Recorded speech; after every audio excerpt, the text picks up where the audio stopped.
Bonjour Agathe Cagé. Bonjour. Vous êtes directrice et fondatrice de l'agence Compass Label et vous avez publié le livre « Faire tomber les murs entre intellectuels et politiques » aux éditions Fayard, collection Raison de plus. Alors ce livre, il est nourri de vos travaux de thèse, mais aussi de votre expérience personnelle, puisque vous avez été membre du cabinet de 3 ministres de l'Éducation nationale entre 2014 et 2017, puis secrétaire général de la campagne du candidat socialiste Benoît Hamon en vue de l'élection présidentielle 2017. Alors, le propos de ce livre, c'est de souligner que les politiques publiques se nourrissent de moins en moins des travaux de chercheurs, d'universitaires qui pourraient pourtant contribuer à renforcer leur efficacité. Par exemple, vous citez cette proposition du chercheur Patrick Weil qui avait été formulée en 2005 de donner un droit d'accès aux classes préparatoires aux grandes écoles pour les meilleurs élèves de chaque lycée français. Et cette proposition, elle a été traduite dans les faits des années plus tard. Quel bilan est-ce que vous pouvez faire de cet exemple, de ce cas ? Ce cas est un cas totalement extraordinaire. C'est vraiment un archétype du rendez-vous, alors pas totalement manqué, mais du rendez-vous que vous repoussez pendant des années. La proposition de Patrick Weil est une proposition d'une simplicité extrême. C'est dire, dans tous les lycées de France, vous prenez les 10% des meilleurs bacheliers, donc vous avez une unité de mesure qui est reconnue par tous, les meilleures notes au bac, 10% des élèves, et vous leur donnez un droit d'accès à une formation sélective du supérieur. C'est une proposition très simple, qui repose sur un principe de justice sociale que tout le monde partage, la réussite au bac de quelqu'un, 10% des meilleurs de son lycée. C'est une proposition qui avait fait ses preuves aux États-Unis, et c'est une proposition qui est formulée en 2005 et qui est reprise dès 2006-2007 par Nicolas Sarkozy, candidat de droite, Ségolène Royal, candidate socialiste, à l'élection présidentielle, et Nicolas Sarkozy la met même dans la feuille de route, vous savez, de ses ministres comme quelque chose qu'ils doivent faire. Et pourtant, on attend 8 ans, jusqu'en 2013, jusqu'à ce que cette proposition trouve une traduction concrète dans la loi. 8 ans, en fait, c'est pas seulement abstrait, c'est des dizaines de milliers de jeunes qui, chaque année, n'ont pas pu bénéficier de ce qui est une forme d'ascenseur de la méritocratie scolaire. Pourquoi ? Parce qu'on observait finalement une forme de procrastination à la fois du législateur et de l'administration par rapport à une proposition qui venait du monde académique. Et ça, cette forme de procrastination, elle est vraiment liée à la manière dont les Français travaillent, et c'est cette manière de travailler qu'il faut changer. En fait, en France, c'est très simple, on fonctionne avec des silos. Vous avez les universitaires dans le monde académique, vous avez les fonctionnaires qui travaillent dans le monde de l'administration, vous avez le monde économique et le monde de l'entreprise, avec des personnes qui d'ailleurs commencent leur carrière extrêmement tôt dans chacun de ces mondes, et des personnes qui ne se parlent pas, qui ne se regardent pas, qui ne s'écoutent pas.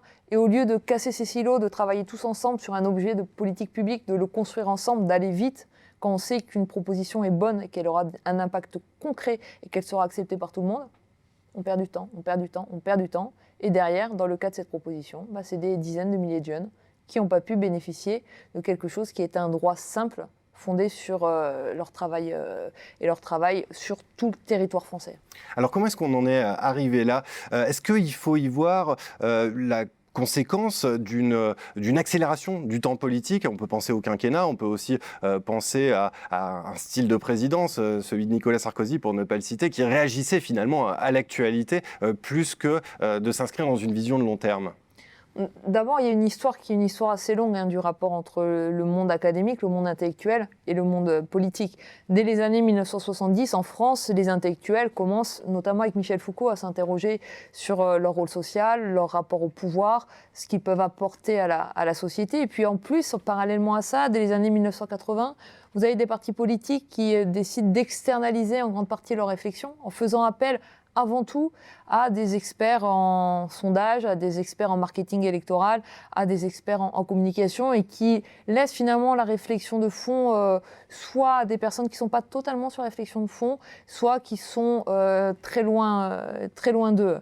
Et donc on a un monde académique qui arrive plus trop à savoir comment il doit parler aux politiques, et un monde politique qui s'intéresse plus trop à ce que produit le monde de la recherche. Donc ça, c'est le sujet de long terme qui contribue à expliquer la situation actuelle.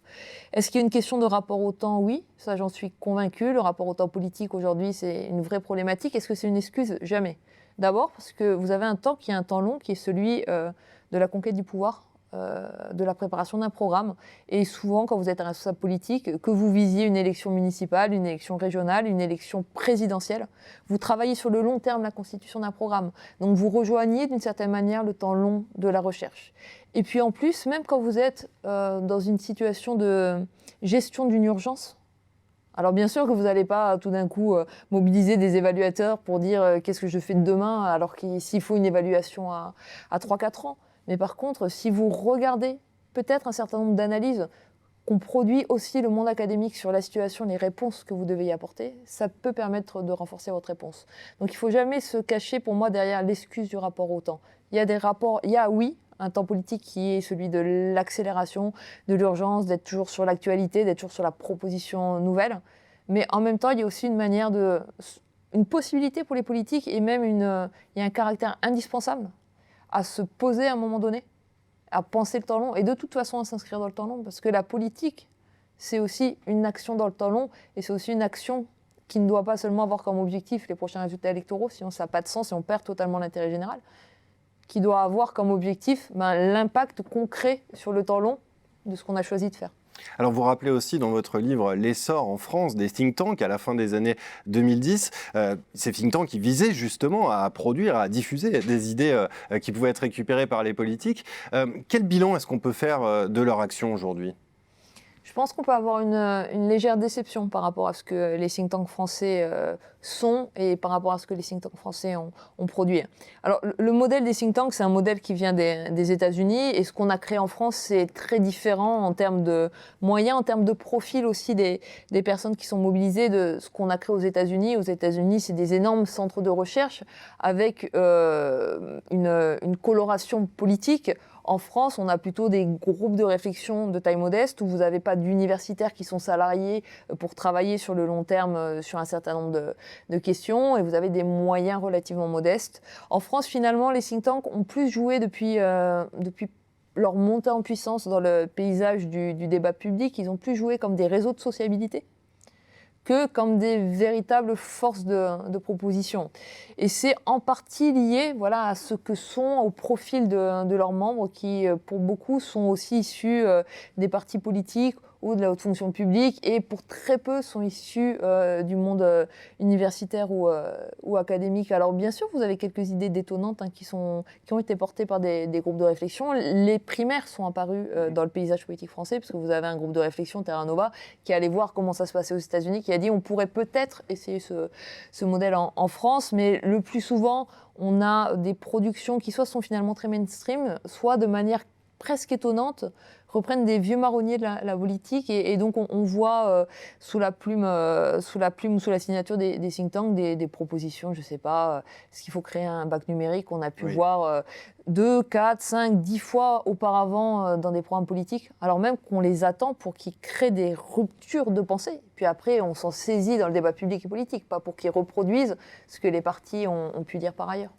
Alors vous rappelez, dernière question, un certain nombre de propositions qui sont issues de la recherche. Je pense par exemple à cette proposition de faire une société du care de Martine Aubry en 2011 ou même plus proche de nous, Benoît Hamon qui avait promu le revenu universel en 2017.